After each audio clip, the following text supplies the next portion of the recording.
how do we pay for what we want in the grid modernization environment. This brown bag webinar, also called Summer Camp, is brought to you by the Grants and Research Department of the National Association of Regulatory Utility Commissioners, or NARUC, with funding provided by the U.S. Department of Energy, Office of Electricity.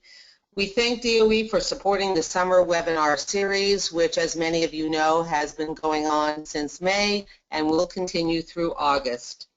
With me is Carrie Worthington, Program Officer in the Grants and Research Department at NARUC. Carrie will provide webinar instructions to make sure our hour together is seamless, and so I'd like to turn this over to Carrie to give us all the instructions we need. Hi, good afternoon. Just to remind everyone, we are recording, so you are consenting to being recorded by being a part of this webinar.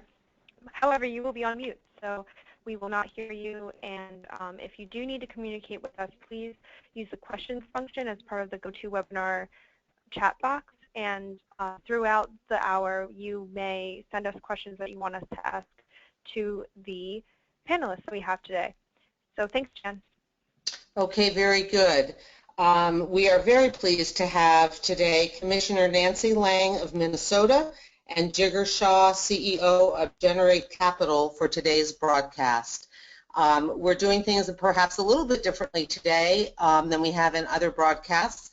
The panelists or speakers do not have PowerPoint presentations per se, but we've posted some of the questions we're going to be asking them on a rolling PowerPoint slideshow, so you'll be seeing those slides come up every 30 to 45 seconds, and we hope that you, our participants in this webinar, will consider other questions and other comments you'd like to pose to them. They will be making opening presentations and then having responses to the questions I'm going to pose to them, and they'll be talking with each other, not at each other, and we hope you, our audience, participate as well. I'd like to introduce Commissioner Nancy Lang. Commissioner Lang was appointed to the Minnesota Public Utilities Commission by Governor Mark Dayton in 2013. Her commission appointment will go until 2017. Prior to her appointment, Commissioner Lang served as Manager of Policy and Engagement at the Center for Energy and Environment from 1992 to 2012. Commissioner Lang directed the energy program at the Isaac Walton League of America's Midwest office. She is the author of numerous publications and reports on climate change impacts. I'd also like to introduce Jigar Shah.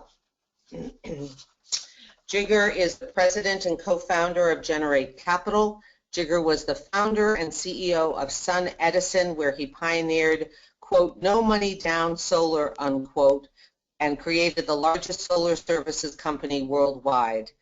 He is the author of Creating Climate Wealth, Unlocking the Impact Economy. After Sun Edison, Jigar served as the founding CEO of the Carbon War Room, a global nonprofit founded by Sir Richard Branson and Virgin United to help entrepreneurs address climate change.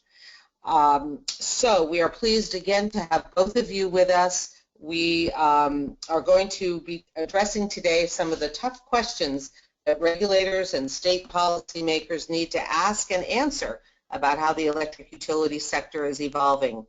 Whether it's the newly opened docket in the state of Minnesota or the Reforming the Energy Vision in New York, questions about access to new technologies and capabilities being asked, along with the impact of such access on reliability, the costs, the implications on all classes of ratepayers, and the impact on today's utility companies' business model. We hope to answer some of these questions during the broadcast, and again, we hope that you, our participants, will join in the conversation. So first, I'd like to ask Commissioner Lang to share Minnesota's regulatory picture with us to put some of these issues in some context. Commissioner Lang.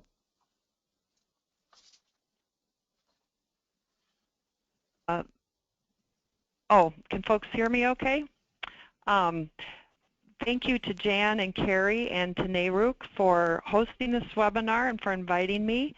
And I'm really eager to participate with Jigar and have an innovative discussion around these topics today. little fun fact about Minnesota.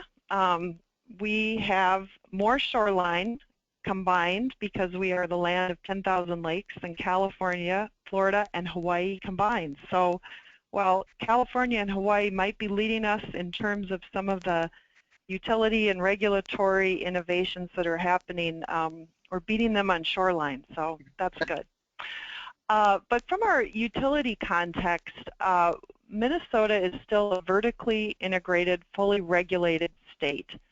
Unlike New York and some of the other states that maybe some of you are residing in that have a deregulated market, we still have a fully integrated and regulated market here in Minnesota. Our customers in our state are served by a combination of investor-owned utilities, municipal utilities, and a very robust network of rural electric cooperatives. Our retail rates, Garrison Keillor would be really happy to know that our retail rates are just above average, but our electric bills are slightly below average. And Minnesota has a long history of leading its electricity sector through what I call policy-driven objectives. Those objectives have ensured that Minnesota has a very robust integrated resource planning process.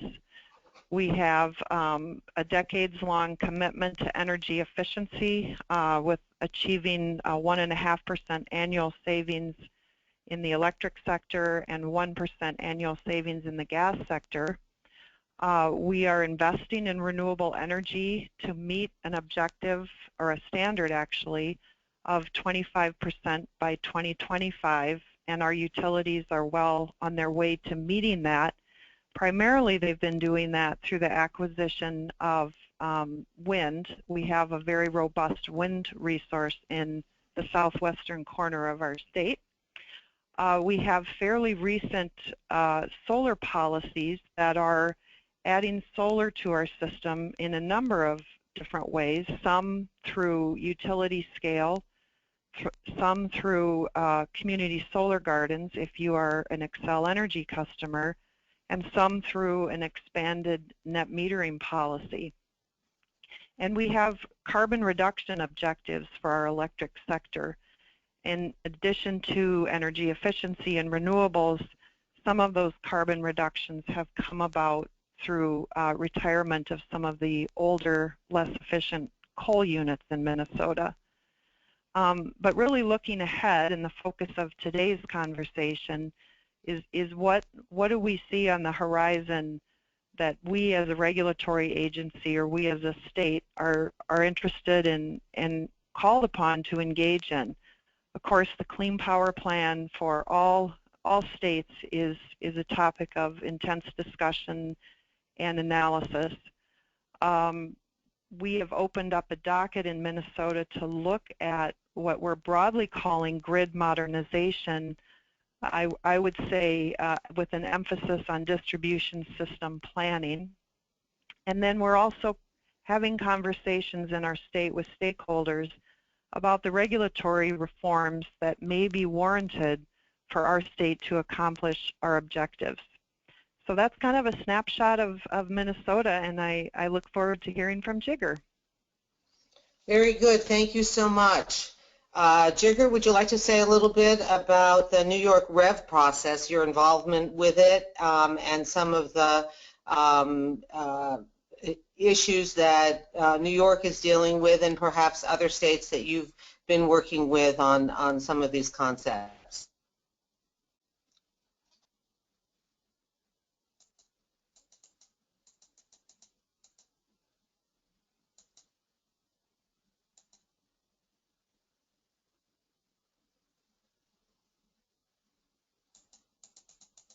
I think we're having difficulty hearing you, Jigger. Are you on mute?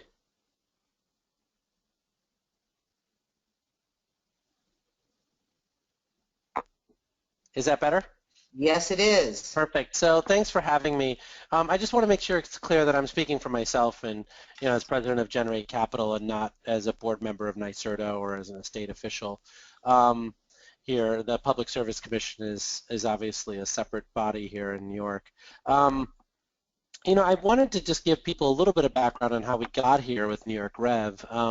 New York has been a progressive state in these areas for a long time through NYSERDA and many of the grants and other research programs that have been supported there. But we really had a shock to the system a couple years back when we got hit by Hurricane Sandy. And I think at the same time, we were able to recruit an extraordinary individual in Richard Kaufman to come in to be the energy czar of New York, and then Audrey Zibelman to run the Public Service Commission. And I think that what that has enabled is really the political space by which to have this conversation. And so I think the reason why the New York Rev has gotten a lot of attention is because in the wake of Hurricane Sandy, there is an extraordinary interest by the people and the residents of New York State in figuring out what the utility of the future looks like and whether there's a way for us to be able to provide higher reliability in terms of our power sector going forward while still keeping rates affordable by implementing 21st century solutions that have been gathering dust on the shelf at faster speed. And so that's, I think, the main purpose of REV is to try to figure out how we move from the traditional building more distribution and building more transmission every chance a utility gets to looking at storage and load control and distributed generation and all sorts of other tools in an expanded toolbox. Okay, so if we agree that the goal is to benefit customers by creating this reliable grid with diverse resources and reasonable costs, how do we address the question of customers' rights to new technologies and capabilities, and how do we make that happen? Open the phones to both of you.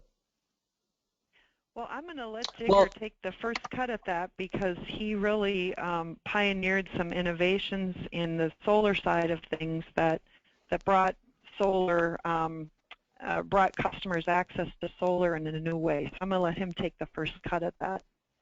Yeah, so I think I appreciate that. I think a little bit of history is probably useful here.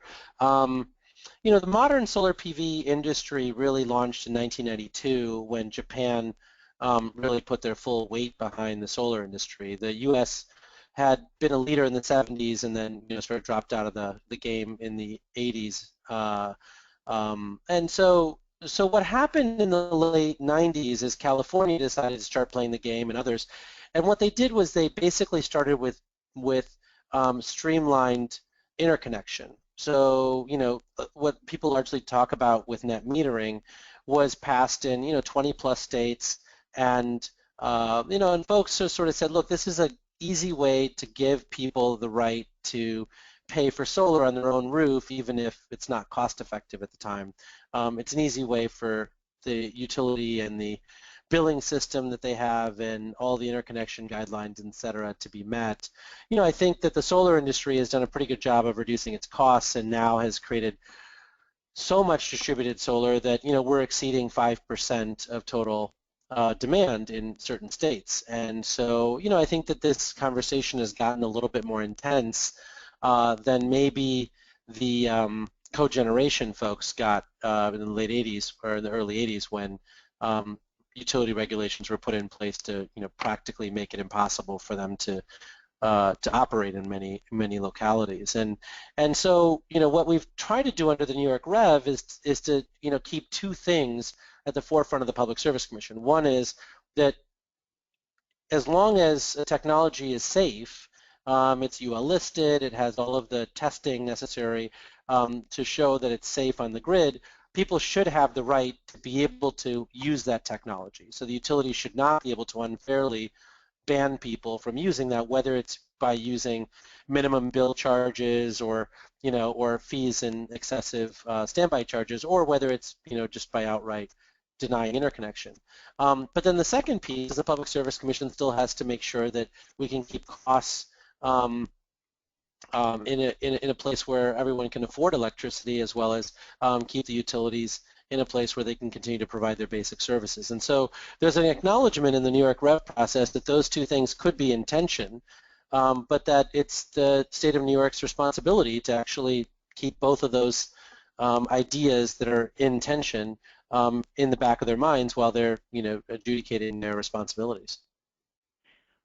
And I would just like to jump in and just pick up on something Jigger said, that tension between giving customers access in a non-discriminatory way, letting customers use technologies that they want, but then also keeping rates affordable. And in a state like New York, where the generation is deregulated and the utilities, the incumbent utilities in New York are really distribution utilities, that's a little different than Minnesota, where again we have the vertically integrated system of generation, transmission, and distribution.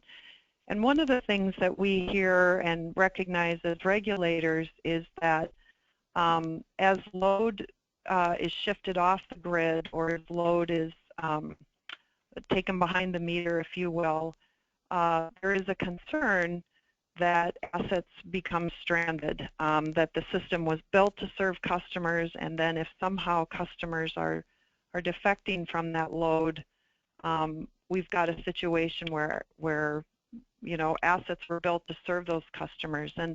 And is that because the generation is off the table in a way in New York, is that conversation happening with respect to other assets in New York, Jigger? Well, I think that the conversation is quite dynamic. I think what we found is that given just the raw age of coal power plants, New York State, like many states around the country, are actually having to retire those plants, not because of EPA regulations, but just because many of them are 40 and 50 years old and they're no longer cost effective. And so what we found is the stranded costs argument and some of these types of things really don't have any real meaning, because what you find is that we're in the process in the United States of retiring over 70,000 megawatts of coal, and so what we're finding is that in fact the question becomes, how do we make sure that we don't lock in to volatile fuels in New York, right? I mean, one of the big challenges here is that natural gas is our friend today, but wasn't our friend in 2008 and wasn't our friend in 2001, and so we don't want to have a grid that's running 50% natural gas because unless it's in a cogeneration format, because it causes huge amounts of volatility in prices. And so as we retire coal plants, we're looking at load control demand shifting, because what's happened in the last 35 years is the vast majority of new load that's been added to the United States grid has been for air conditioning. I mean, in places like Minnesota, it wasn't common 35 years ago for people to have air conditioning in their homes. And today, almost every new home that's built has air conditioning. And so the utilities are actually building suboptimal generation schemes because they're focused on 20th century utility regulatory models to build natural gas peakers and that kind of stuff that they're running 100, 200 hours a year. I mean, particularly in Minnesota, for instance, I mean, it was, 2014 when you guys determined at the Public Service Commission that a solar proposal in front of the commission was actually cheaper than building new gas. Mm-hmm. Yeah, Minnesota's situation, as you describe, our energy use is relatively flat, and what is driving the needs, the resource needs we see, are capacity needs. And so some of that we are going to launch an effort to look at how utility scale solar could meet those capacity needs. And I think that was, that's going to be an interesting demonstration, because solar, as you know, is a variable resource. And so part of what we've had to consider is that solar in effect a dispatchable resource? So it'll be an interesting project for us to explore as a capacity resource. And that's one of the issues that I think it's important to think about, the point that Jigger brought up in terms of load shaping and where are the economies going to come from improving our system, adding new technologies, because of course these aren't going to be inexpensive technologies to add, upgrading distribution communication system softwares and hardwares, and adding distributed resources, not just solar, but storage and demand response. And I think the expectation, as Jigger said, is that we can better utilize the assets that we've already invested in, and we can improve our overall system efficiency, and we can understand where loads can be shaped to take into account or reduce the need for new investment and use the investment that we already have through load shaping and load shifting. And the opportunity that these new technologies are bringing about to enable that, that's really what we are starting to explore in Minnesota, and to think about what are the kinds of investments that we need to make today so that we can have the grid that we need in 3 years, and 5 years, and 20 years.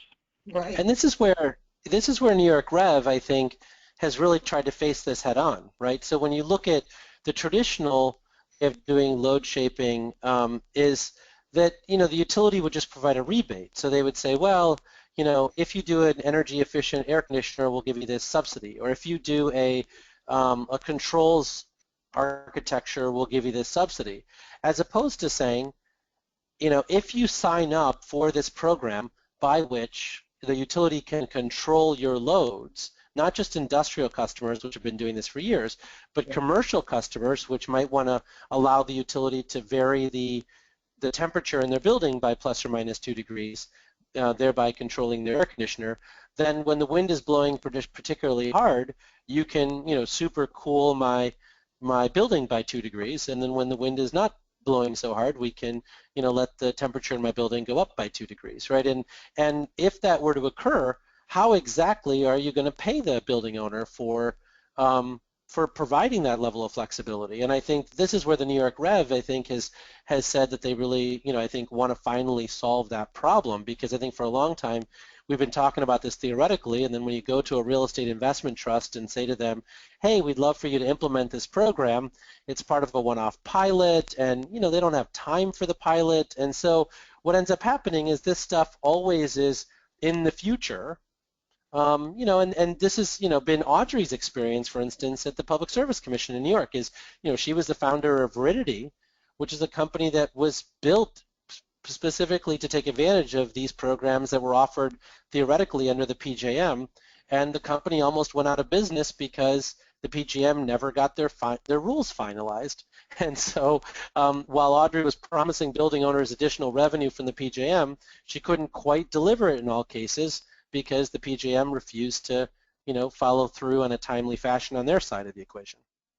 Well, and that's really an interesting intersection, I think, is between the RTO and the local distribution utility. In many cases today, we're exporting a lot of the variability of our systems to the larger grid, and we're asking the RTO to manage that. And in some cases, that's worked quite well. I mean, in the case of the Midwestern Wind, MISO has instituted a number of either tariffs or technologies that have enabled integration of wind in a very cost-effective and manageable way. But when you start to look at variability more at the distribution level, how can we manage that variability there? And I think that's a cost savings and an efficiency that will play out if we can plan and invest in that. You're making my job easy. You're having a great discussion and not needing me to ask you specific questions. I'd also like to, before I ask my next question, I'd like to again remind our audience, we've got over 70 of you on the line, and we'd love to hear your questions. Again, just type your question in the question box, and I will read your question. I actually have a question here from Gary Garrett with this the Southeast Energy, I think it's the Southeast Energy Board. And his question is, let's see, there are costs and benefits associated with what you are discussing. How are these costs and benefits allocated in the state when transmission lines or other resources need to be moved from one state to another, and intermediate states don't see the costs or don't see the benefits of moving those resources across those boundaries? How do you deal with that cost allocation problem? And we did have a webinar specifically on cost allocation, and we wrestled with this a little bit, but I'd like to pose it to both of you on this webinar. Well, I think when you talk about cost allocation on a regional level, you're really then looking at the RTO footprint, and the example in the Midwest with wind and transmission that has been built to move some of that wind. There was an extensive multi-year cost allocation process accomplished within the RTO, and I know there's dispute over that still, but I think the outcome is that there is an RTO regional benefit from those investments in transmission, because there is a market effect of moving low-cost wind, and the allocations then are justified on a cost-benefit analysis. On a, I don't know if he's thinking inter or intra-state in terms of some of the cost allocations with the REV process. Maybe I'll leave that up to Jigger. Jigger, sure. Well, look, I think this is very complex, and it really depends on how you're asking the question. So I think that, on the traditional firebrand question, which is, net metering, the answer is that number changes based on the penetration of solar. So when the penetration of solar is 0.5%, charging solar a bunch of fees and costs don't make a lot of sense. When solar is up to 5 or 6% of the grid, then there are some issues. The other thing that we were able to do in New York was we were the first group, I think, in the country to finally force the utility companies to actually tell us which distribution feeders benefited from solar in their opinion and which ones didn't. There have been a lot of utilities commissions that have asked that question and then just deliberately never got answers from the utility. And we had the same problem in New York. We asked for that information in 2012, and it wasn't until earlier this year and late last year that we finally got the answers. And now we've started to change the New York Sun program so that it provides an extra subsidy to people who actually focus on those distribution feeders as opposed to other distribution feeders. But what we find is that Minnesota, for instance, has been a real pioneer in the value of solar analysis and then the RTO analysis that the commissioner talked about. Georgia has done great work here. Austin Energy has done great work here. California did mediocre work, which they're improving on now. And what you're finding is that it really does matter how you ask the question. So if you ask the question in a biased way, you get a biased answer towards solar or against solar, right? And so part of what we're doing now is figuring out how to get academics to weigh in on this and try to really provide commissioners with an unbiased view as to how to actually do these calculations so you don't get the one-sided calculations that Arizona Public Service has sponsored or some of these other folks in the negative way. Hey, Jigger, I have a question for you that was prompted by an essay I read the other day by Scott Hempling. Scott is an attorney that works long-standing work in this field, and he was dissecting the REV discussion a little bit. And one of his questions that he raises, while he's very congratulatory to the New York Commission for their work and their leadership, but one of the things that he does kind of call into question is the fact that the New York Commission is continuing to rely on the incumbent utilities. And he's saying basically, you know, why are we kind of giving the incumbent the role? Why don't we open up the role, and this is the distribution service provider, why don't we open that up to all comers and see if in fact the utility emerges as the best provider?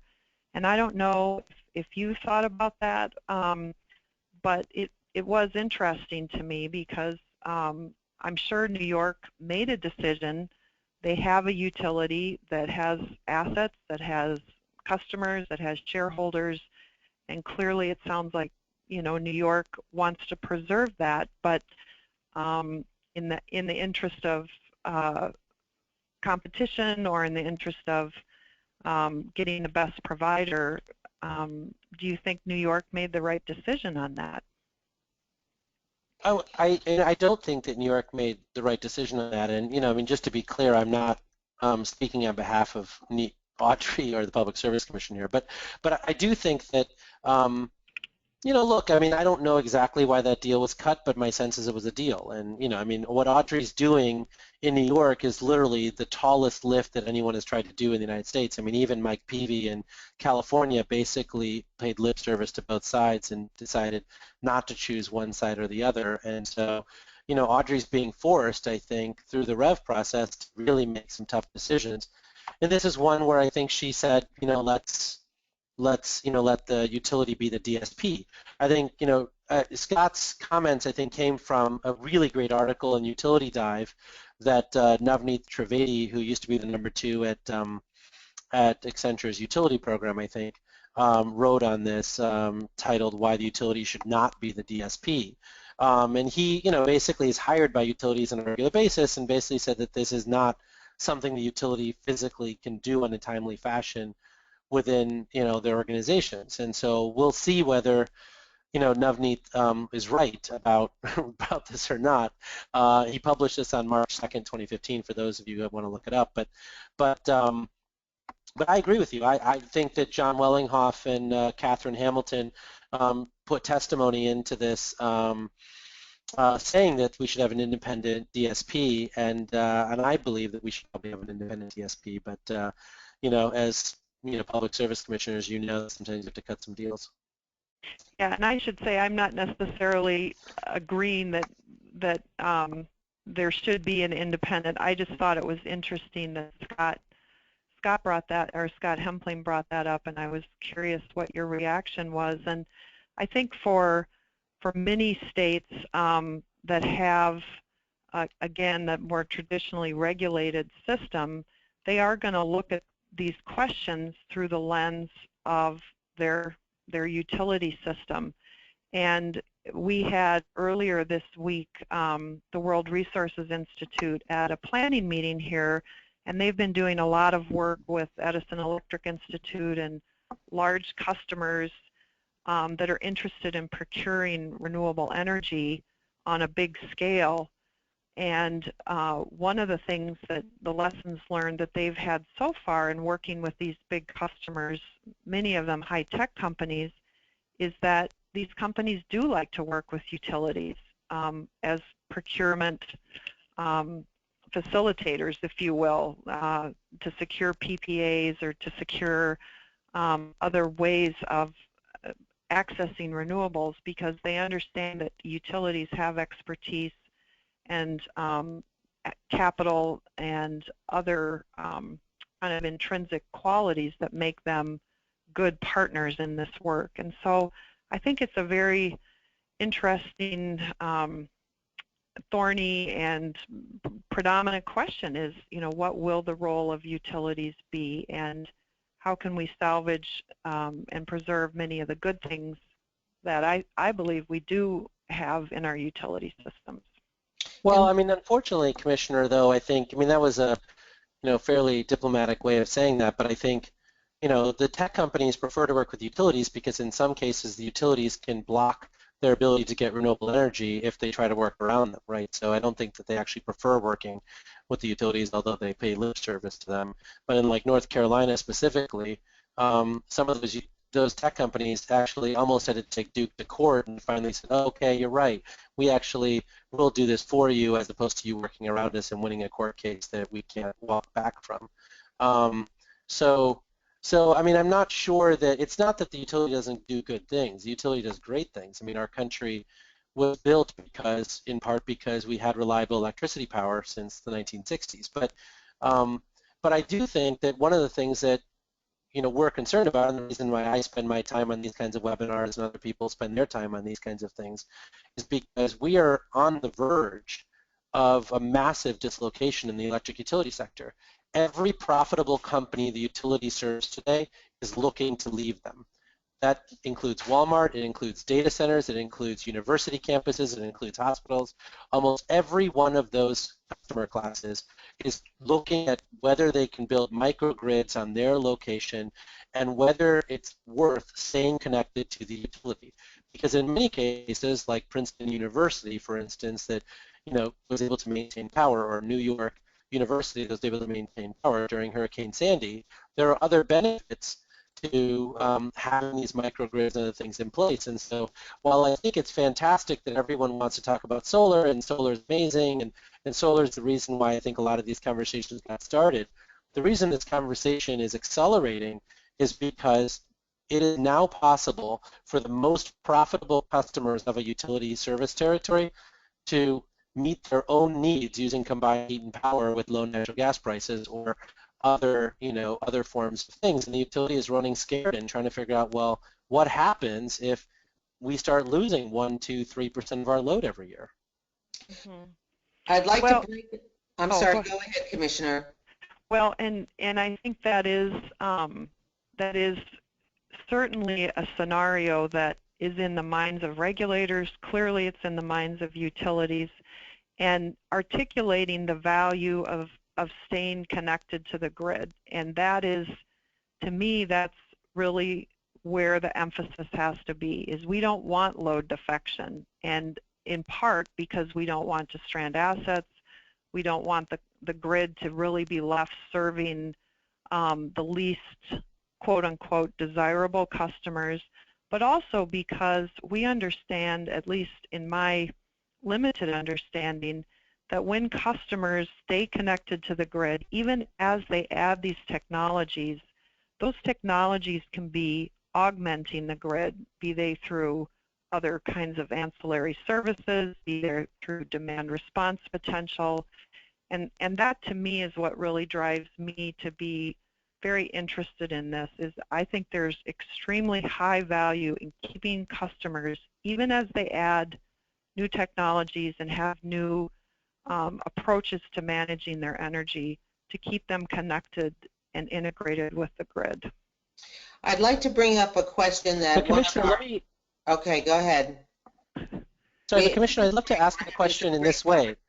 Go ahead. Which is, like if just taking cogeneration specifically, in Con Ed's territory, after Hurricane Sandy, the federal, emergency, FEMA, added money for rebates for cogeneration, right?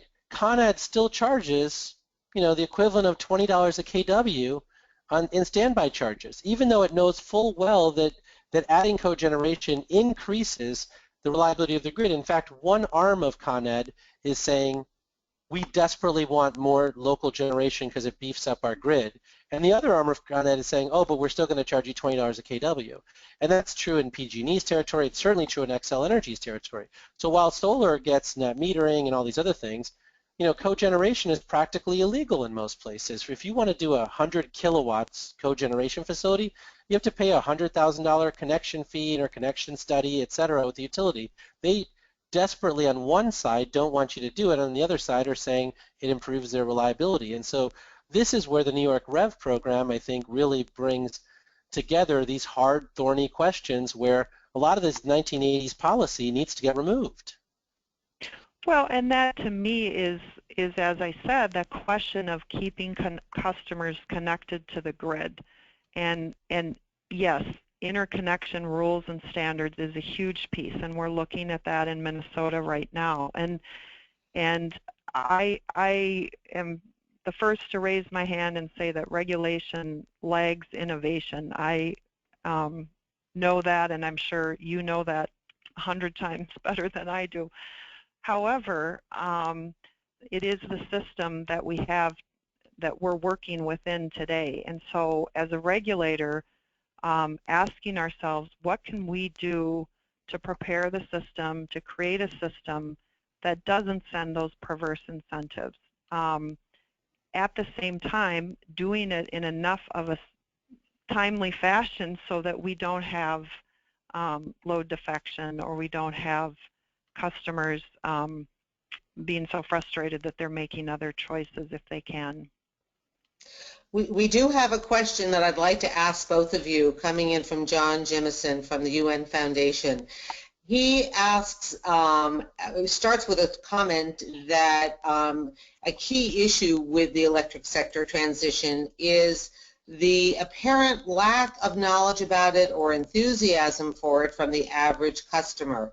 Smart grid assets and options may save money for consumers, but electricity costs are still too low a portion of most customers' expenses to motivate a huge effort or attention on this part, on their parts.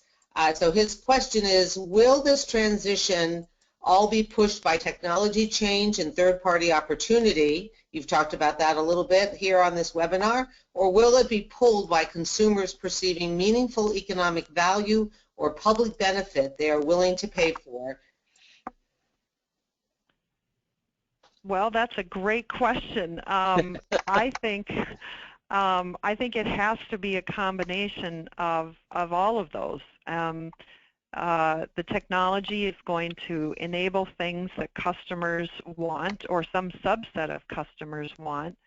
I think it's going to be tested in New York in a big way.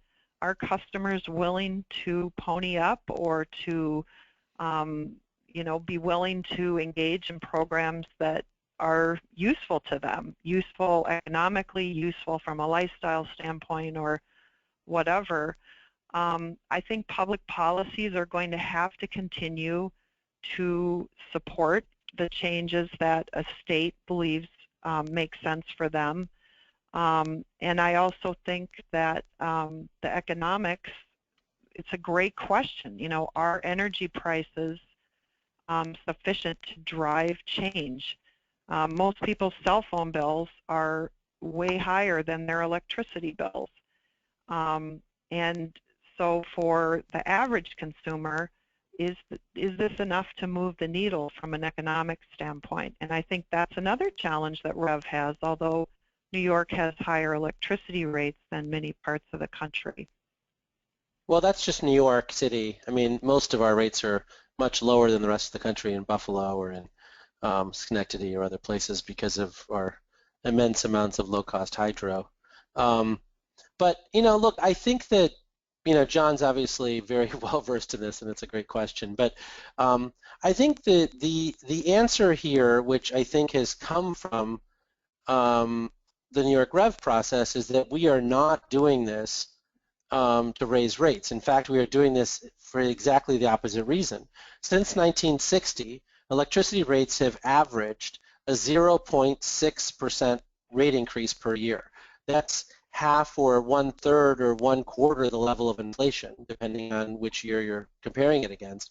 But since 2000, electricity rates have gone up by 3% a year, which is double the rate of inflation today. And so the reason Walmart and Amazon and all these people care is not because they want to go green, although they do enjoy that. They're doing it because they are tired of 3%, 4%, 5% rate increases. And those rate increases are largely not coming from generation across the country because we built so much of it in the 90s. Most of that rate increase is coming from exorbitant T&D cost increases. And what New York Rev is saying is that, are there 13 other ways to do it? And how do we force you, the utility, to consider those other 13 approaches? Could you use battery storage, which AES spent 5 years in regulatory training to get people to consider battery storage? Can you consider demand response and load control? Could you consider targeted solar deployment? Is there a way to consider mandatory energy efficiency? Instead of doing rebates and incentives, why not just do a weatherization program where you just go in and weatherize everybody's homes for free because it's cheaper than building a new coal plant?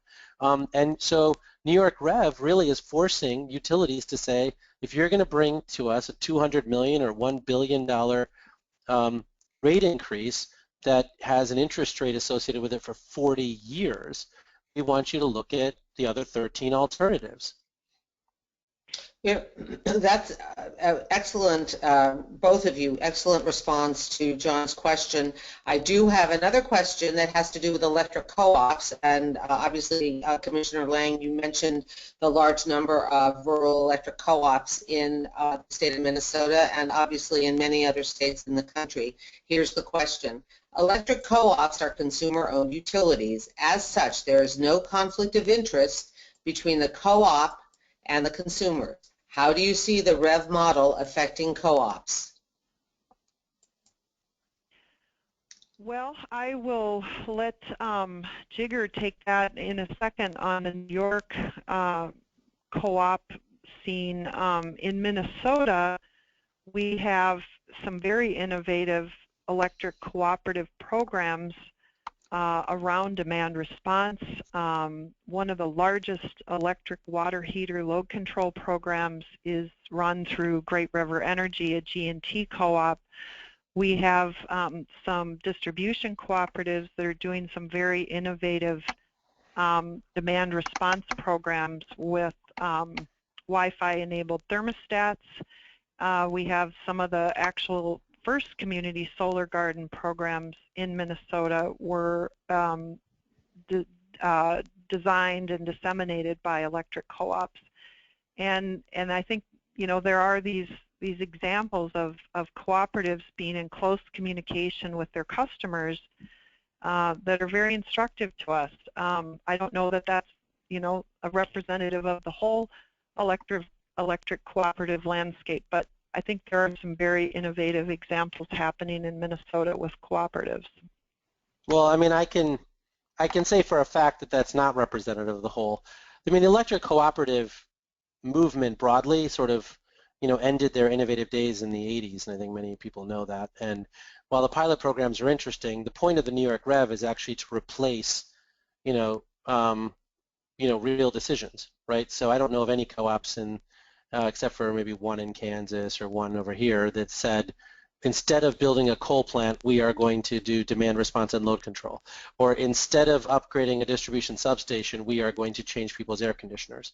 Or instead of doing this. I mean, pilot programs are fine, but they're not really what we're after here. What we're after here is fundamentally changing the way we deploy capital in the utility sector to achieve lower rates for consumers. The last 15 years has shown that the utility model is broken and that rates are skyrocketing, and that the only way to keep rates back into control is to force utility companies and their regulators to start adopting 21st century solutions.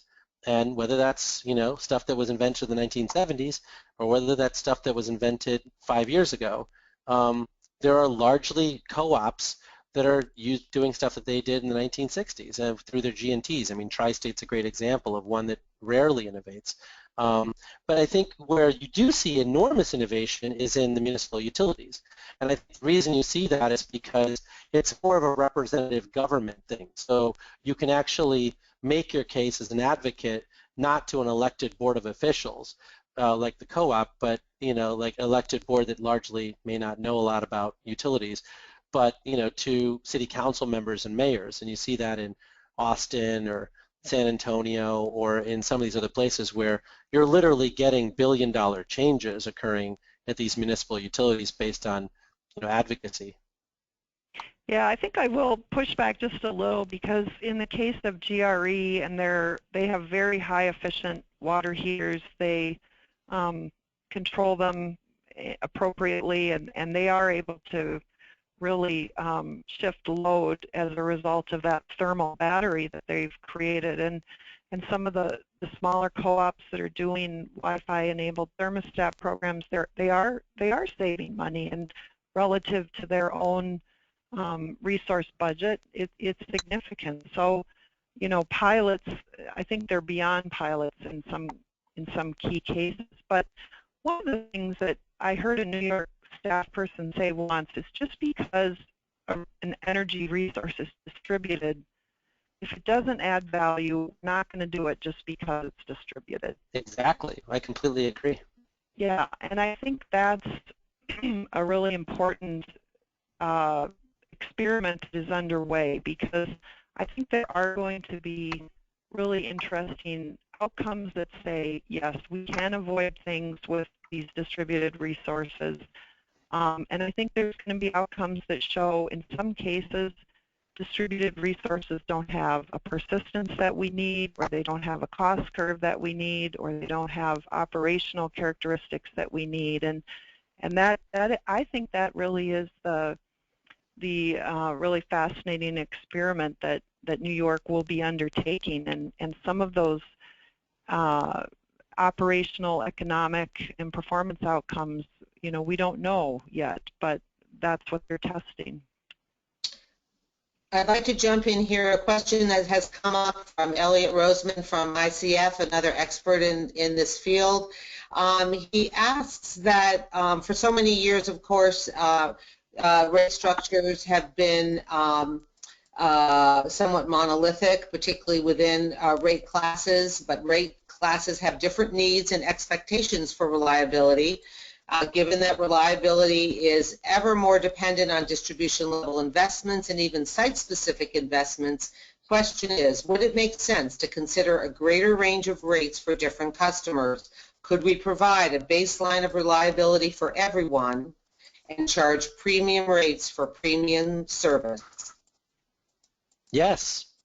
I mean, that's exactly why Bloom Energy exists.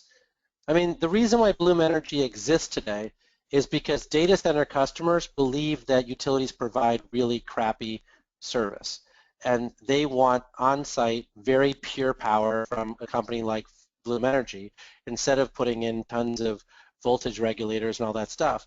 But what we're finding at the New York Rev, for instance, is that forcing the utilities to do that doesn't often work. And so what we're trying to do is to figure out how we actually push the utilities to pay for high reliability so that these entrepreneurs that are doing fuel cells or these entrepreneurs doing other types of power quality measures can get paid fairly by the utility without going through a 3-year rate-making process. Mm-hmm. Commissioner, your thoughts? Well, the opportunity to customize, refine rate structures, I really think is vast. Now, as Jigger says, the process to reform those is cumbersome, and I struggled with that myself as a regulator when I see inclining block rate proposals that have been pulled back because of consumer objections, and you know, how do you reform rates and a regulatory model in a timely and appropriate fashion? I think it's terribly important, and I think it's terribly difficult at the same time. Now, that doesn't mean we don't need to do it, and I agree with the question that there are customers who want and who will pay for different levels of reliability, and our current reliability standards and metrics that we use with utilities don't incorporate the costs of lost productivity, for example, in reliability metrics. And I know people who are thinking about performance-based incentives for utilities are thinking about these kinds of variables that may, as I said, incent actions that utilities could take to improve reliability, or may point to different rate structures. If you don't mind me adding one more thing, I mean, I was given the opportunity to brief, you know, all the senior leadership at one of the larger utilities in the country, and we had this conversation. And I remember saying to them, the utility companies who are for-profit utility companies should always say yes. I honestly don't know why they don't always say yes. If a customer wants higher reliability, they should say yes. here's our analysis for what it's going to cost us, here's what we're going to charge, and they go to the Minnesota Public Service Commission and say, we'd like to do a pilot rate, which they generally can improve in 3 months, and then, you know, offer it to the customer. Like, I have never seen a for-profit company who says no more to their customers than the electric utility industry. It is shocking to me. They should always say yes, but say, here's what it's going to cost you, and here's what we're going to charge you, and here's what's going to happen. And the public service commissions and the commissioners are generally fine, you know, going through a structure of doing a pilot for each customer and, you know, making it slightly broader so that, you know, 20 or 30 other customers could benefit, et cetera. And then if it actually works, making it part of the mainstream.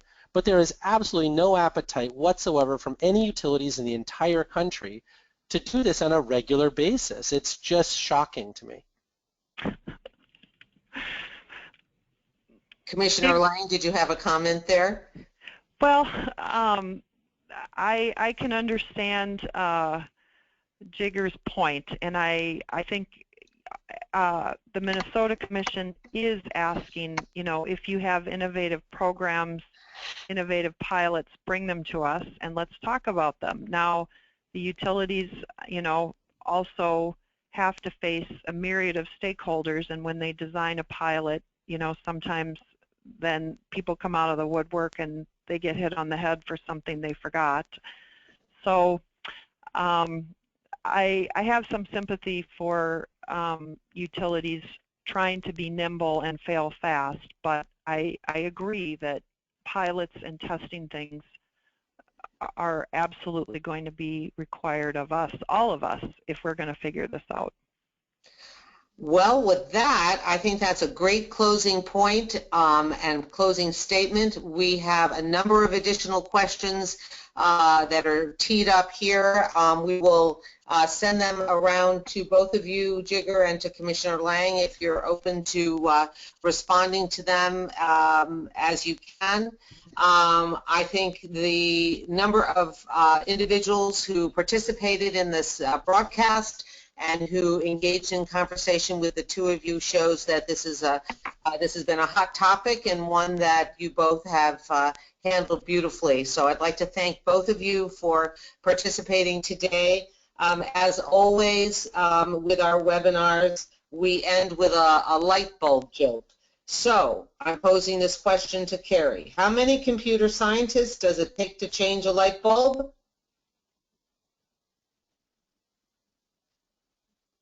How many? How many? None. That's a hardware issue. All righty. Thanks again, Commissioner Lang, and thank you, Jigger Shaw. Have a good weekend, everyone. Thanks for joining. Thank you. Bye-bye. Bye-bye.